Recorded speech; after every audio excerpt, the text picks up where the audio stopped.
جی محمد عاقل صاحب السلام علیکم ورحمۃ اللہ۔ یہ معراج کے حوالے سے ہی میرا ایک کویشچن ہے۔ کویشچن یہ ہے کہ یہ جو نماز میں ہم دعا پڑھتے ہیں التحیات للہ والصلوات والطیبات، کمپلیٹ دعا جو پڑھتے ہیں ہم لوگ، یہ کیا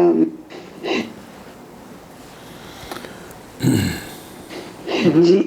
محمد عاقل صاحب السلام علیکم ورحمۃ اللہ۔ وعلیکم السلام یہ معراج کے حوالے سے ہی میرا ایک کویشچن ہے۔ کویشچن یہ ہے کہ یہ جو نماز میں ہم دعا پڑھتے ہیں التحیات للہ والصلوات والطیبات،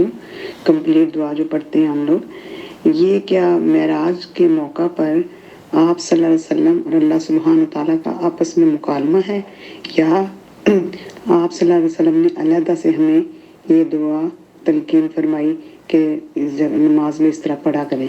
کیونکہ اکثر ہم آج تک یہی سنتے آئے ہیں کہ یہ ایک مکالمہ ہے جو آپ صلی اللہ علیہ وسلم جب معراج پہ گئے تو آپ نے خود یہ کہا کہ التحیات للہ، اور اس کے جواب میں پھر اللہ سبحانہ تعالیٰ نے دیا، اور پھر فرشتوں نے آخری جملہ بتا کے تو کہتے ہیں کہ فرشتوں نے اس طرح کہا السلام علینا وعلی عباد اللہ الصالحین، یہ جملہ فرشتوں کی طرف منسوب کیا جاتا ہے۔ تو کیا میرا کویشچن تھا کہ کیا یہ صحیح ہے، یا کہ یہ ایک دعا ہے جو نبی پاک صلی اللہ علیہ وسلم نے ہمیں امت کو تلقین فرمائی؟ یہ کویشچن تھا، کیونکہ آج شب معراج ہے اور اسی موضوع پہ بات چلنے کے لیے تو یہ موضوع بھی آ گیا، تو میں نے کہا میں محمد عاقل صاحب سے بھی پوچھ کے نا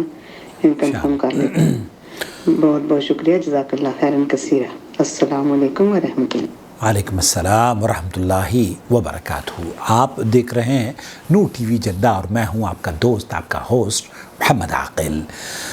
ہمارے چینل کا فارمیٹ یہ ہے کہ وائس میسج واٹس ایپ پر آپ ہمارے نمبر پر کر دیں، ہم یوٹیوب پر آپ کے سوالوں کے جواب لے کر حاضر ہو جاتے ہیں۔ خاص طور پر اگر آپ کسی مسئلے میں پریشان ہوں تو سعودی عرب کے کبار علماء اور مشائخ کے فتاوی جات اتنی آسانی سے کوئی چینل آپ کو نہیں دے گا جتنا کہ ہم آپ کی خدمت میں پیش کرتے ہیں۔ آپ اگر پہلی مرتبہ ہمارے چینل پر تشریف لائے ہیں اور ابھی تک آپ نے ہمارا چینل سبسکرائب نہیں کیا ہے تو دیر کس بات کی ہے؟ سبسکرپشن بٹن دبائیے، جوائن ممبرشپ کا بٹن بھی آپ کے سامنے ہے، اس کو بھی دبانے کے بعد اس چینل کے ساتھ سپورٹر بن کر جڑ جائیے، اور جہاں جہاں ہماری آواز جائے گی وہاں وہاں اصلاح ہوگی۔ بہن کا سوال ہے، اسراء و معراج کے حوالے سے تھا، لیکن چونکہ اس انٹرنیٹ پر یہ پیغام وائرل ہے اور ہر خاص و عام اسے نشر کرتا ہے اور بڑی عقیدت سے نشر کرتا ہے کہ التحیات کا جو ہم پڑھتے ہیں نماز میں التحیات للہ، یہ دراصل وہ مکالمہ ہے جب کہ اللہ کے حضور، اللہ کے رسول صلی اللہ علیہ وسلم معراج پر آپ گئے۔ یہ سوال دراصل سعودی عرب کی فتویٰ کمیٹی سے پوچھا گیا تھا، میں آپ کی خدمت میں پیش کرنا چاہتا ہوں ان کا جواب، جس میں وضاحت انشاءاللہ تعالیٰ آپ کو مل جائے گی۔ دائمی فتویٰ کمیٹی کے علماء کرام سے پوچھا گیا تھا کہ تشہد میں ہم نماز میں پڑھتے ہیں، کیا یہ وہی تشہد ہے جو آپ صلی اللہ علیہ وسلم نے شب معراج کو سدرۃ المنتہا کے پاس سجدے کی حالت میں پڑھا تھا؟ تو انہوں نے یہ جواب دیا، ابن مسعود رضی اللہ تعالیٰ عنہ سے مروی ہے، رسول اکرم صلی اللہ علیہ وسلم نے مجھے تشہد سکھایا، اس وقت میرا ہاتھ رسول اللہ صلی اللہ علیہ وسلم کی دونوں ہتھیلیوں کے درمیان تھا، بالکل اسی طرح جیسے آپ مجھے قرآن کی سورت سکھا رہے ہوں۔ التحیات للہ والصلوات والطیبات، السلام علیک ایھا النبی ورحمۃ اللہ وبرکاتہ، السلام علینا وعلی عباد اللہ الصالحین، اشہد ان لا الہ الا اللہ واشہد ان محمدا عبدہ ورسولہ۔ تمام زبانی، بدنی اور مالی عبادات اللہ تعالیٰ کے لیے ہیں۔ اے نبی، آپ پر اللہ تعالیٰ کی جانب سے سلامتی ہو، رحمتیں اور برکتیں نازل ہوں، ہم پر اور اللہ تعالیٰ کے تمام نیک بندوں پر سلامتی نازل ہو۔ میں گواہی دیتا ہوں کہ اللہ کے سوا کوئی معبود برحق نہیں، اور میں یہ بھی گواہی دیتا ہوں کہ محمد صلی اللہ علیہ وسلم اللہ تعالیٰ کے بندے اور رسول ہیں۔ اس حدیث کو متعدد محدثین نے روایت کیا ہے، اور ایک اور روایت میں یہ الفاظ بھی موجود ہیں کہ نبی کریم صلی اللہ علیہ وسلم نے فرمایا، جب تم میں سے کوئی نماز میں قاعدے میں بیٹھے تو وہ یہ پڑھے التحیات للہ والصلوات، یہ جو میں نے آپ کی خدمت میں پوری تحیات کا صیغہ پڑھا ہے، اور پھر مکمل تشہد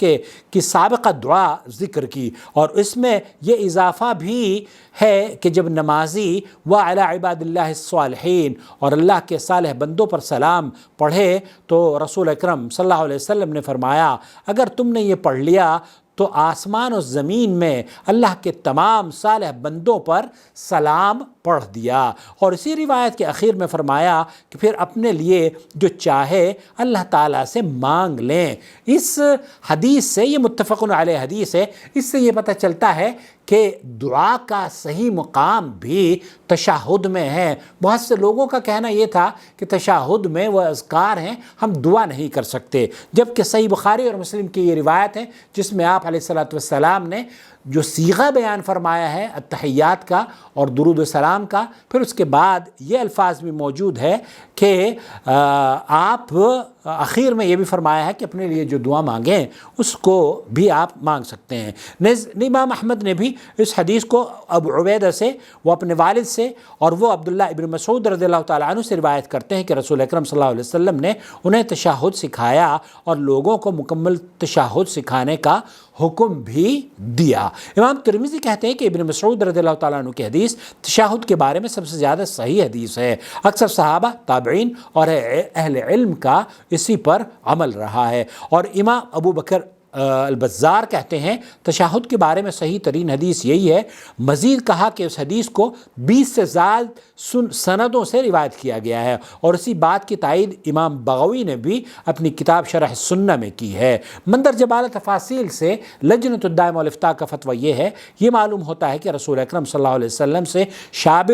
ثابت شدہ روایات میں یہی تشہد صحیح ترین ہے، لیکن یہ کہنا آپ صلی اللہ علیہ وسلم نے شب معراج سدرۃ المنتہا کے پاس حالت سجدہ میں اس تشہد کو پڑھا، اور جو مکالمہ آپ نے سنا ہے وہ مکالمہ بھی کئی لوگوں نے اس کو بھی پیش کیا ہے، تو لجنۃ الدائمہ والافتاء کا فتویٰ یہ ہے کہ ہمیں اس بارے میں کوئی علم نہیں ہے، اور اس بارے میں کوئی حدیث بھی نہیں ہے، اوتھنٹک صحیح روایت بھی موجود نہیں ہے، بلکہ جو بخاری اور مسلم کی روایات موجود ہیں وہ یہ ہے کہ اللہ کے رسول صلی اللہ علیہ وسلم نے اس صیغے کو متعدد صحابہ کو سکھایا ہے اور اس پر عمل بھی کیا ہے۔ ان تمام باتوں سے معلوم ہوتا ہے کہ غیر ثابت شدہ یا بدعتی افکار و نظریات وغیرہ پر مشتمل مضامین اور پیغاموں کو شرعی طور پر نشر کرنا صحیح نہیں ہے، بلکہ کوئی بھی پیغام آگے بھیجنے سے پہلے اس بات کا اطمینان کر لیں کہ اس میں بیان شدہ تمام چیزیں